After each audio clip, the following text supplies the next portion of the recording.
Républicaine étouffée ce mardi à Conakry. Le cortège de Cellou Dalein Diallo et ses pairs a été stoppé à la Belle-Vue dans la commune de Dixine par les forces de l'ordre. Au cours de l'incident, le véhicule du chef de file de l'opposition a été touché. Le président de l'UFDG parle d'une tentative d'assassinat et indexe le chef de l'État. Explication Amadou Ribari.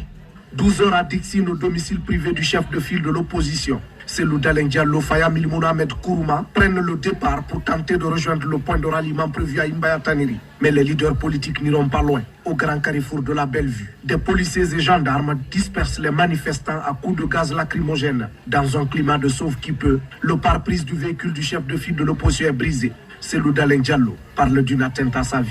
Une balle a été tirée sur ma voiture. Les impacts sont là. On m'avait dit de ne pas sortir aujourd'hui. Il y aurait eu une tentative d'assassinat contre ma personne. Le président du bloc libéral était avec Cellou Dalein Diallo dans le véhicule. Il indexe également le président de la République qu'il accuse d'être le commanditaire. Il prévient. Il est clair que nous rentrons dans un état voyou. Nous répondrons par la fermeté et nous disons au président Alpha Condé que ce n'est pas un professeur comme celui que nous avons aujourd'hui à Sékou Touréa qui peut confisquer nos libertés. Nous irons jusqu'au bout. Le chauffeur de Cellou Dalein Diallo a été légèrement blessé et des manifestants repoussés au point de départ par des forces de l'ordre. La présidente des femmes du parti groupe de Papakoli Kourouma en a gros sur le cœur. Je suis dessus de la Guinée, je suis dessus de ses gouvernants. Alpha Condé, il n'a qu'à savoir que ce pays-là nous appartient tous. S'il pense qu'il peut nous effrayer ou il va nous faire reculer, il se trompe. Au moment où nous quittions les lieux, Cellou Dalein Diallo et ses pairs étaient en conclave à son domicile. L'opposition guinéenne qui n'abdique pas, elle annonce de nouvelles manifestations dès demain mercredi à Conakry. La décision a été prise à l'issue de la réunion urgente qu'elle a organisée quelques heures après les événements survenus à la Belle-Vue. C'est le président du bloc libéral qui a fait cette annonce. Dr Faya Milimono appelle les militants de l'opposition républicaine à rester mobilisés. Fatmata Dalandaba.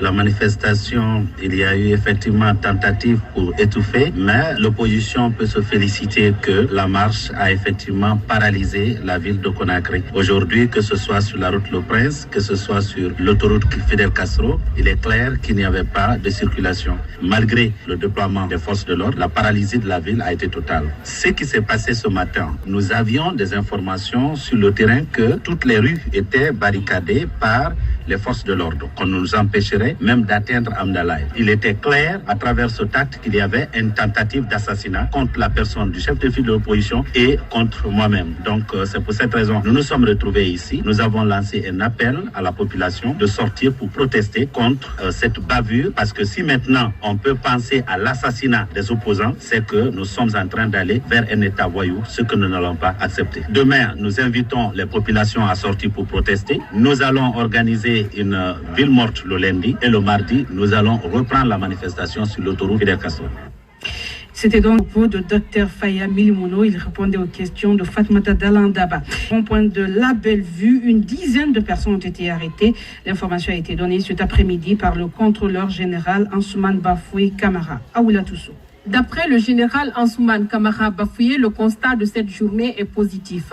Aucun cas de blessés et endommagement de véhicules de la sécurité n'ont été signalés. Cependant, le directeur national des unités d'intervention de la police ajoute ceci. Du côté de l'opposition républicaine, il paraîtrait son véhicule serait atteint par des projectiles. À peu près une dizaine de personnes ont été arrêtées par les forces de maintien d'ordre. Selon le général, le chef de file de l'opposition a été empêché de sortir pour sa propre sécurité. Nous n'accepterons même plus que le chef de file de l'opposition sorte juste pour sa sécurité, parce que déjà nous avons des informations qu'il y a des infiltrations et qu'il y a des gens qui ont pris des armes. Et puisque c'est nous qui sommes les forces de l'ordre reconnues officiellement et qui ont des dotations officielles en armes, n'importe qui va tirer à balles réelles, que nous possédons physiquement avec nous ou pas, on dira c'est les forces de l'ordre. Parce qu'on suppose qu'un civil n'a pas d'armes et n'a pas le droit d'avoir d'armes. Pour le général, les forces de l'ordre ont le droit de veiller sur la sécurité de Cellou Dalein. Mais je voudrais désormais que les hautes personnalités cessent de s'entêter et d'offenser les services de l'ordre. Chacun est dans son droit et chacun doit appliquer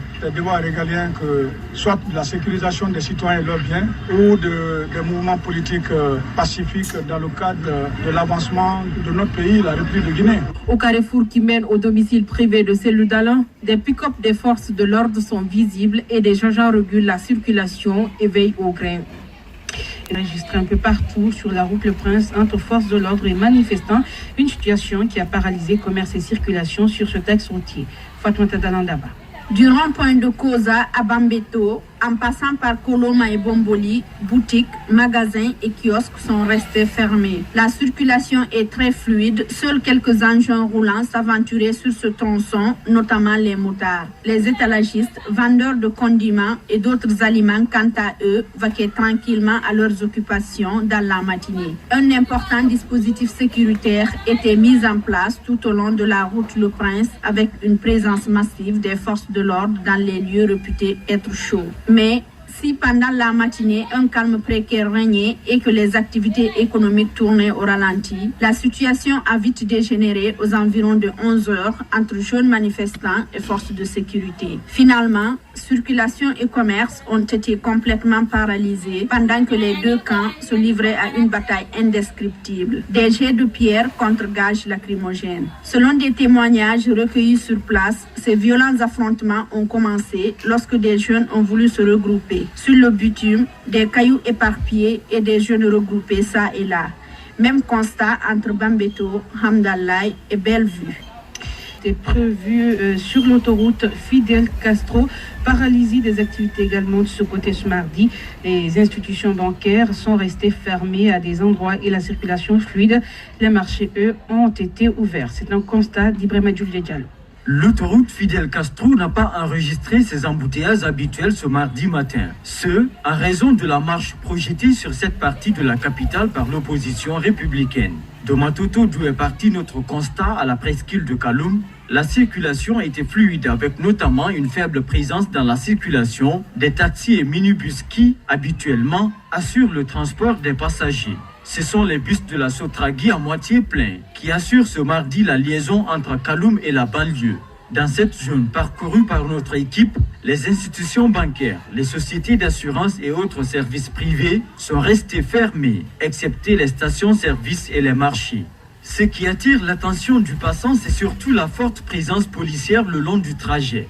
Du rond-point de la tannerie en passant par Bessia, d'impressionnants dispositifs sécuritaires y sont postés. À Kaloum, le constat est tout autre. Les banques et autres institutions sont ouvertes, au même titre que des départements ministériels. Cependant, la circulation est fluide et la fréquentation n'est pas à son niveau habituel.